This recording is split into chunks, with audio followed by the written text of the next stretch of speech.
तर फायनली घबाडगुंड हा चित्रपट थिएटर्समध्ये रिलीज झालेला आहे, ज्यामध्ये आपल्याला विहिरीच्या आतमध्ये दडलेल्या खजिन्याची गोष्ट बघायला मिळते आणि ती विहीर वर्षांपासून बंद आहे आणि त्याच्या आजूबाजूलाही कोणी जात नाही।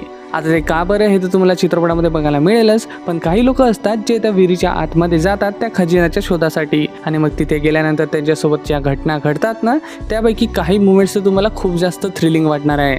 सोबतच हा जो सिक्वेन्स आहे ना, या सिक्वेन्समध्ये तुम्हाला जी ॲक्शन कोरिओग्राफी बघायला मिळते ना, ती खूपच चांगली आहे आणि मराठीच्या मानाने तर अप्रतिम आहे। आणि या चित्रपटाची जी उत्कृष्ट गोष्ट मला वाटली ना, ती म्हणजे याची साऊंड डिझायनिंग आणि याचा BGM, जे की भाई अक्षरशः अंगावर काटा येण्याचंही काम करतं आणि प्रत्येक सीनला एलिव्हेट करायचं सुद्धा काम करतं। आणि या चित्रपटाला ना तुम्ही एक डार्क सुपरनॅचरल थ्रिलर चित्रपट म्हणू शकता आणि यांनी जो प्रयत्न केला आहे एक युनिवर्स बनवायचा, त्याचा लिंक सुद्धा तुम्हाला चित्रपटाच्या शेवटपर्यंत बघायला मिळून जाते की हा चित्रपट अल्लाड पल्लाडशी कसा लिंक आहे म्हणून।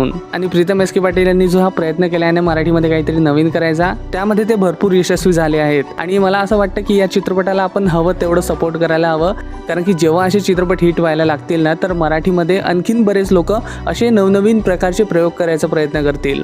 आणि यामुळे मी तुम्हाला हायली रेकमेंड करेल की तुम्ही घबाडगुंड हा चित्रपट थिएटरमध्ये बघायलाच हवा।